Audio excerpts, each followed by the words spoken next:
Fantastic. Well, I'm excited here today for another episode of the InsurTech Leadership Podcast from AppliedNet. My guest today is Trevor Bunker. He is the Chief Customer Officer at Applied Systems, where he leads global customer experience, adoption, and success for more than 300,000 users across 37,000 agencies. Trevor's passion for long-term partnerships and his belief that Applied wins when our customers win underpin his work modernizing how agencies grow through innovation, data, and AI. Welcome, Trevor. Josh, thank you for having me, and thanks for being here in Vegas with us at AppliedNet. Absolutely. So I saw your keynote this morning. You did a great job, so thanks so much for everything you and the rest of the team shared. Very interesting. Thank you. Thank you. Exciting. And no one flipped any chairs over this year because they were bolted to the ground. They were. It was beautiful theater. So I did see a few people grabbing a couple cards here or there. But anyway, nice event this morning, and the conference as a whole has been great. So I know this is really your first foray into the insurance industry. You've been with the company for a few years now, but maybe you could share a little bit about, how you decided to join Applied and get into this very unique industry. For sure. So yeah, I really excited. I just celebrated 5 years in the industry in September. And, if you had asked me 5 years ago, would I ever work in the insurance industry? I would have said no. And I remember, and I tell Taylor, our CEO, this story all the time. I got a call from an executive recruiter. And I was living down in Dallas, and this exec recruiter that I had known for years, he had helped me fill some roles along the way, called up and said, I've got this great company in Chicago. They're hiring for a chief customer officer. I think you'd be fantastic. And I was like, I live in Dallas, Chicago, cold. No, hard pass. And he's like, no, you understand. It's this really cool insurance technology company. I said, insurance technology? Oh, hard pass. No, nothing sexy about that. And they said, no. New CEO. Used to be the CEO of Rackspace. And I said, they were a customer of mine. I used to sell into Rackspace. I used to go visit Rackspace. I know what it's like. I've been to beer parties in their parking lot. They had this most incredible company culture. So I said, you know what? Set it up. I'll give the guy 20 minutes, just not to be rude. But it's not going to be a fit. I don't think I'm going to want to talk. Taylor and I got on the phone. We talked for 2 hours the first time. We didn't talk anything actually about insurance. We talked about human-centered leadership, what it means to lead others, got to know each other. And I jokingly tell him afterwards, I'm like, by the way, you had me hooked in the first 20 minutes. I would have done anything you wanted 20 minutes in. And that's how I got in. And it's been amazing every day. While I'm accountable for the success of all of our users, I do spend probably a disproportionate amount of my time with our large enterprise, our large strategics, who are doing a lot of M&A, who are doing a lot of really interesting things in the industry. So while my team support all our customers, I myself engage more heavily with the large strategics. Got it. So what are some of the trends maybe that are unique in that segment of the market versus maybe the broader Applied customer base? Yeah, I think a couple of really interesting trends. Certainly a lot of focus on the systems and the technology and the platforms. If you think in the past, historically in the large enterprise, there were a couple of different models. There was hey, we believe we need a single system and just used across the enterprise. We also some other larges that said, hey, choose your own adventure, bring whatever you want. You're on Applied, you're on another system, use whatever you want. We're going to invest in building all this technology that sits on top. So we'll be system agnostic. A lot of them used it as a value prop when they were doing M&A, come on board. We just want your revenue. We just want your financials. You don't have to make any changes in the agency. We'll kind of lay on top. What's interesting is some of the largest who had that choose your own adventure or mixed bag in the last couple of years have been like, this is not working. We actually can't get the data. We can't make heads or tails of it. Why did we do this to ourselves? We're not a software company. We shouldn't be trying to build technology that sits on top of all this. So there's been a real interesting pendulum swing where people have said, look, I need to just be on a single platform. It's worth the pain of change to get all the benefits. Single view of my data across P&C, across benefits, across surety, all the different platforms. let's consolidate, let's go through that process because it's just going to reap all these benefits. So I think system consolidation has been a big trend. I think most of the largest have unified on. We're very fortunate for the number that have unified on the Applied platform. And then, hey, M&A. Yeah. People are still tearing it up. Every year we always say, is this the year that M&A is going to slow down? Yeah. We talk to a lot of the industry analysts. We get a lot of predictions. And our backlog has not slowed down. Yeah. And our customers are not slowing down. So M&A is still happening. Yeah. So, when a bigger platform makes an acquisition, or when maybe there's more sort of a merger situation, but whatever the case may be, what's the biggest operational challenge they typically face, and how can technology make the biggest difference around that? Yeah. So, I think that the largest challenge that anyone faces is actually not the tech part, it's the change management, right? So it's the change management of communicating the why, really understanding the impact of the change, working with the stakeholders, really being programmatic around how we're going to address the change. Some of the mid or small size agencies, owners that I meet, they're very upfront. They're like, I'm scared to death to change. Like, Yeah. I don't want my great people walking out the door because I suddenly made their life harder. So we spend a lot of time really focusing on the colleague experience. What is it going to be like at the desk? Yeah. It's great to sell to leadership and management and promise all these reports and so forth, but we really, we call them the Johnnies and the Sallys. We really try to focus, what is that desktop experience going to be like, and how can we drive as little change and bring them along the way through that transition? Yeah. So I'm curious, obviously, if you're the selling agency, typically you're going to have some sort of earnout, and that's going to have a time frame on it. Yeah. So, like, from a customer experience point of view, like, do you think about transitions in terms of that time frame, or how do you approach it from the practicalities of how someone may want to try to get maximum value, obviously, from the sale of their business? For sure. So 5 years into the industry, I have definitely heard from a lot of people that the earnout can be a barrier. A lot of people just under their current plans, they don't want to risk it. There's no incentive. What I think is really interesting is a few of our customers have really found ways to incentivize the selling agent to actually sponsor the change. Because what we've found is there's really actually no one better than the incoming leader of that agency to drive change management in that agency. So if that leader, that owner is excited and going to champion the change, that is the best case that you're going to have for that. So we've seen cases where they put into the earnout or into the incentive plans things around the change itself. So if you can actually execute the change within this period of time, we've seen accelerators or incentives around profitability. So the promise is, hey, you go from a smaller, you get acquired to a larger, you're going to pay less per unit for the cost of systems. You're going to get economies of scale.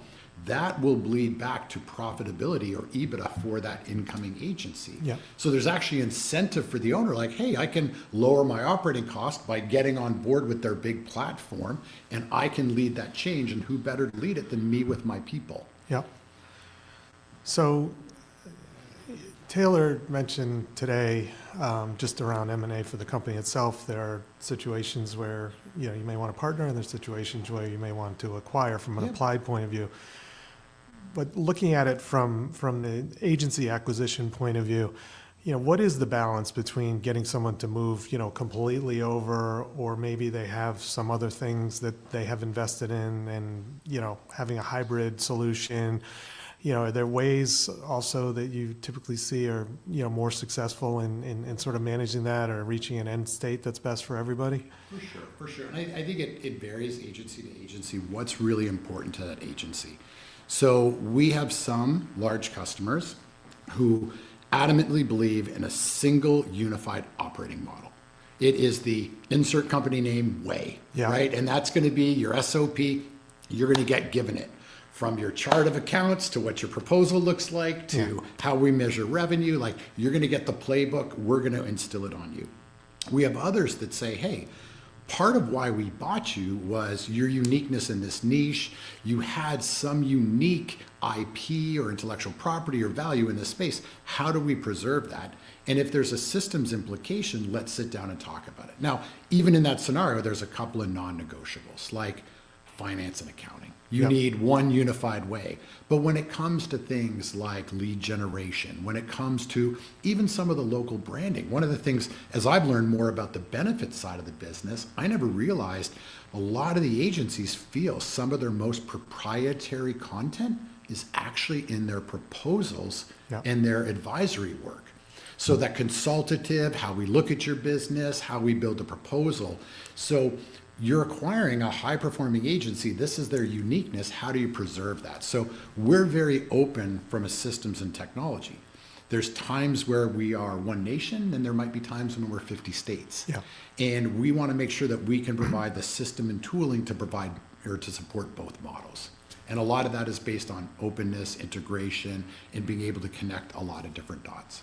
And does it give you insights at all in terms of, Applied's own efforts to look at new partnerships and new acquisitions when maybe you come across an agency and they've invested in something that maybe for some reason you guys haven't seen, and that kind of gets on your radar in a way through that? Yeah, actually, yeah. I mean, if you look back, a lot of our acquisitions were candidly brought to us by what we call our Enterprise Advisory Council. So we run a group of kind of our top 20 largest customers. We bring them together multiple times a year, closed, sealed doored sessions, all under NDA. We bring in industry luminaries, and together we really brainstorm through what are the interesting problems to solve. And what's always amazed me in the 5 years I've been in this industry is when we close the doors, lower the blinds, and we all get together, how open the agencies are. Like when I first learned about this, I'm like, these people are direct competitors. Yeah, right. Like, I mean, they're there, but they have such a vested interest in, like, we need to solve this problem. Great example, very topical today. Doing direct bill reconciliation is hard. A lot of people spend a lot of money in third-party software. Why can't we help solve this problem? So coming together and saying, what does that look like? What would be a win for you? They've actually helped shape our strategy. And out of that, many of them have said, hey, I'm looking at this little tiny company in California, or hey, these people have been knocking on my door. What do you all know about them? And hey, we pay attention and we listen, and we're very candid with our customers, like, who should we go buy? And they often make the recommendation where they're like, it doesn't make sense for us to buy this and manage the relationship. We think this should be core. We think all your customers would get benefit of that. So our customers are great lead generation for us for our own M&A. Yeah. So, you mentioned change management before, and at this conference today, you announced a lot of interesting new functionality, a lot of AI-driven functionality, and so that's a whole nother ball of change management to come. So, can you balance both processes at the same time? Is it a multiplier effect? Is it an exponential effect? How do you sort of navigate doing both? Yeah, I think absolutely. I think one actually feeds the other. So, hey, AI in itself isn't the panacea. It's not going to solve all of these, but I think AI is going to help us find more creative and more inventive solutions to these problems, right? So as Taylor talked about our strategy, AI being fused into everything that we do. So for some of these challenges, I think AI is going to really help. One of the industry challenges that I think a lot of us, our customers and others have is, hey, if there's missing data in any of these applications, you just inherently can't yield the full results. It's like having a sports car and putting the cheapest gas in it, right? Like you want to put high-powered fuel into it, which is data, to get all the value out of it. So AI is creating new ways to help plug the holes, fill in the gaps. We were walking through in one of the workshop sessions today with some customers, and they loved this autofill, populating all this missing data. And one of them asked a really insightful question. They said, at what point is AI going to start checking our work? And we said, interestingly enough, we've actually started looking at that. Ways for AI to come back and say, here's some data that you manually entered a year ago.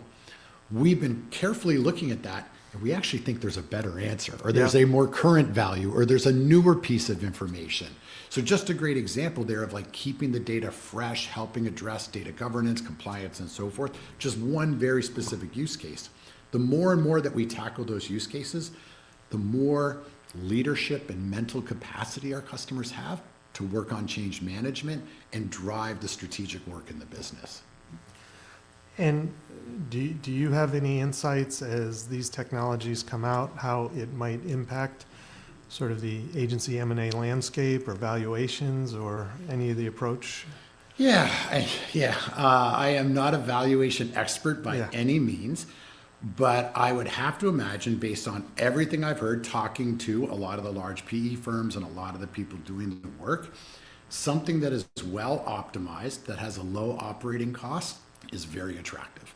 And we've seen a lot of proof points. We've seen some really interesting premiums paid for people who have done the work already, have already consolidated, are on a unified platform. We've seen smaller valuations, or we've seen deals not occur because people still have a lot of work ahead of them. And some people aren't willing to saddle up for that journey. Some people want the after photo. They don't want to buy the before photo, right? And AI, I think, is a great way to help everyone get to the after photo faster and get there at a lower cost. And again, I don't want to maybe put you on the spot on something you wouldn't know, but if, in the past, maybe someone needed to start planning, 3 years out or 5 years out for a sale, can it speed it up so they can get it done in, 2 years or 3 years now, or 1 year to 2 years, or any thoughts on that? Well, hey, I think certainly AI is going to be an accelerator on all fronts. Speed or cycle time would be one. Just inherently more automation, more intelligence will make things go faster. I think there's also an element to AI is just going to be able to drive better quality. So think about, like, again, not a valuation expert, but if I'm talking to somebody, what's your book? What's your upside? What's your potential rounding? What's your, you would have a set of metrics that you'd look at. But I suspect a lot of valuations were built on kind of imperfect data. I got it from the owner. They gave me some reports. I did some third-party analysis. I bet you AI is going to be an unlock for, hey, give me an hour with your data and AI and let AI tell me what your valuation should be. So I think we'd actually be able to drive better fidelity into the data to put a valuation around it. So maybe some of that extended courting process and romancing to get bought gets shortened, and people come in and say, hey, here's my book, analyze it, and I'll get to a number faster. Yeah. So maybe just shifting gears a little bit, I'd be curious about kind of your leadership philosophy, how maybe it was shaped in advance of joining the organization, if it's changed at all, how you apply it internally versus maybe externally with some of the stakeholders we're talking about now in the large enterprise space or others. Could you maybe talk about that a little bit? Sure. So, hey, I consider myself a student of leadership. I myself learn every day how to be a better leader. I am very fortunate and blessed to work with some phenomenal leaders, and I've had some just tremendous role models of leadership that I've been able to work with. I think this has been really interesting. For me, this is the first industry I've ever worked at with the amount of tenure that we have, both on the customer side, but also on the provider side. The day I walked into Applied, 3 of my direct reports had been with Applied for 35 years. Oh, wow.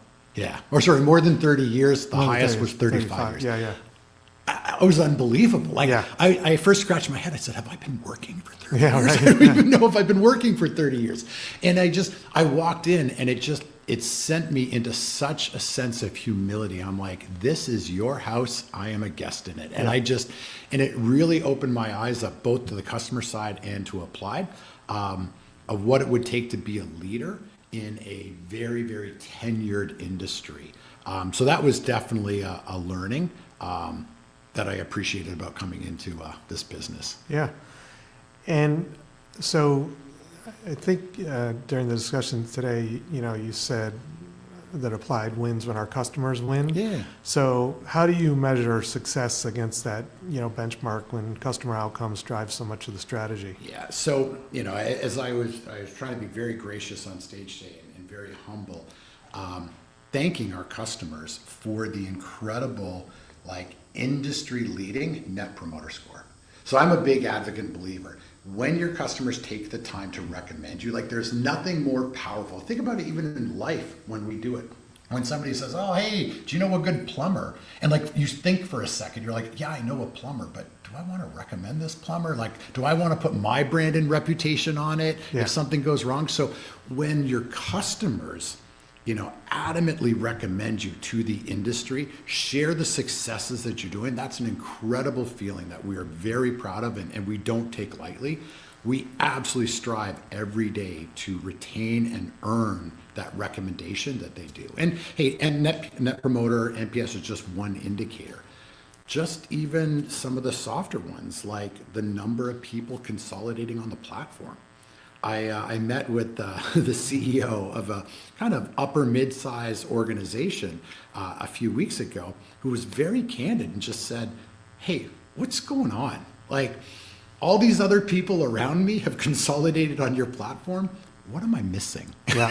There was almost a bit of FOMO, did I not get the memo? What's happening? And it was great. And we're trying to, again, be very gracious and very humble about it and said, hey, I don't want to speak ill of the other platforms, but here's areas where we're investing. This is the feedback. And hey, don't take my word for it. Go talk to these 5 other customers and let them share their journey with you as to why they selected Applied and the value that they're getting.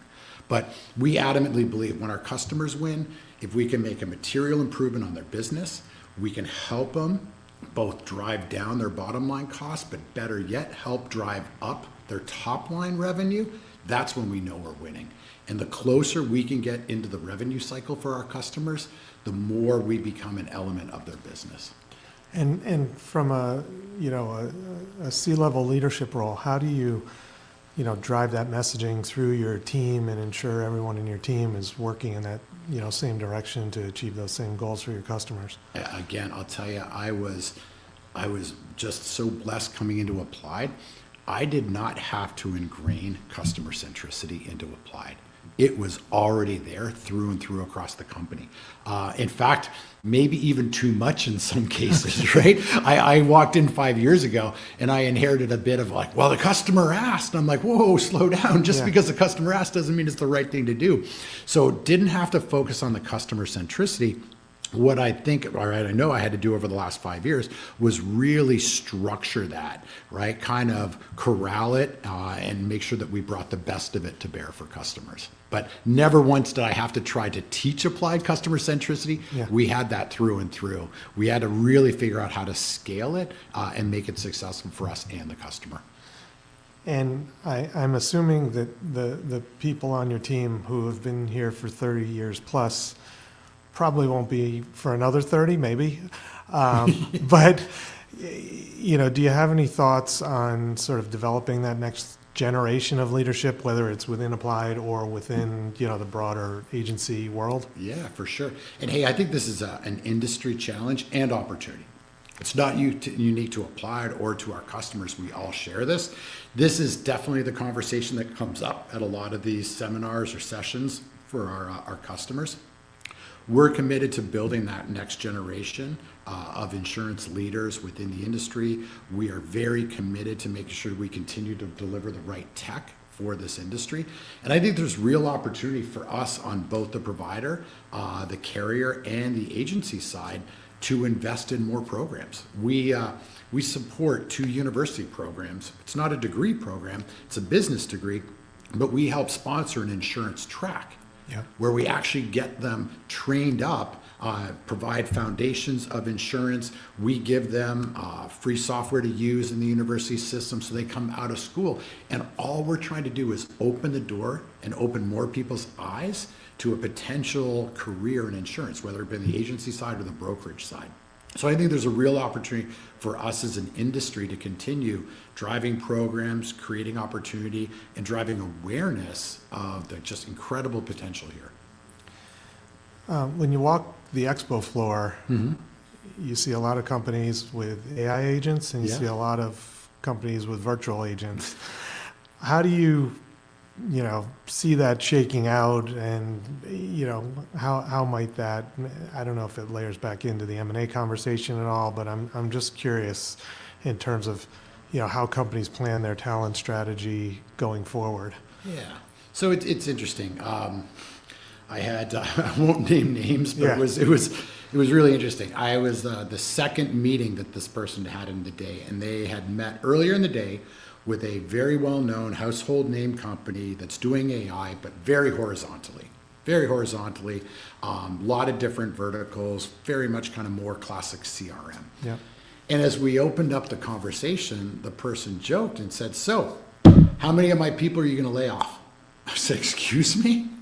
They said, "Oh, the last people were in here and telling me I could cut my workforce by 15%. And joking, I thought this was a bit of a humorous, Yeah. but there was a bit of an undertone. Like, Yeah. no, literally, their message was, we're going to do all these agentic workflows. We're going to take all these people out. You're not going to need the people, so you can let them go. And I said, none. That is not our spirit at all. We are not focused on removing people. In fact, we have the opposite. We have a talent war going on in insurance. We need every body we have. Our mission is, how do we make those bodies more productive? Like, we're committed to weeding out the mundane. We're committed to weeding out the administrivia. Taylor talked today about the 3 types of work: the hero work, the admin work, and then the work that you don't do and maybe pay somebody else to do. We want to focus on making those 2 buckets as small as possible, the admin and the work you don't want to do, so you can do more hero work. Yep. Like, I would love a world where a servicer, a frontline CSR account manager, spends 95% of their time on the phone with a customer. Yeah. Like, you know how amazing that would be? Consulting, sharing thoughts, getting to know their kids and family. Like, that is the best part of insurance. I don't want them filling in forms, filling in missing information, going, "Oh, I need to quote another carrier, do it over again." Yeah. Like, all that mundane administrative work has got to go. So whether we solve it, our partners in the exhibition center that we have an open ecosystem for, all of us, let's collectively weed out the mundane so we get more hero work out to our customers. Yeah. So this has been a great conversation. I have one last question for you. Was there one, might have been a challenge, might have been a big win, or something you were a part of as you were coming up in your career that, really stood out as a leadership lesson that you might share to others? Yeah, that is a great question. I think one of the lessons learned, and I've learned it multiple times and continue to learn, is what's that cliche they say? Like, you share the praise, but you own the blame. Yeah. And when things go wrong. And when I look back, some of the toughest times have been when things go wrong, where we as leaders have to just pick up the ball and own it. Whether it's losing a major account, whether it's losing an opportunity, whether it's having an availability problem. I think back at the times where, not during, after, I think I was most proud of my leadership when I said, "Hey, you know what? I really showed up well for my colleagues, for my team, and for the business," is when I buckled down and grabbed the ball at the toughest times and really took the ownership for that, while making sure that the team is protected. So I think if more leaders do that, we create the right environment for our teams to learn and thrive. Yeah, that's great. Trevor, anything else you'd like to share before we wrap up today? Hey, really appreciate you being here. Thank you so much. It's a great turnout. You get to hang out with 5,000 of our closest friends here in Vegas and enjoy all the great energy. Yeah, well, Trevor Bunker, Chief Customer Officer at Applied Systems, thanks so much for joining me on the InsurTech Leadership Podcast. Fantastic. Josh, thank you so much. Great being here. All right, great.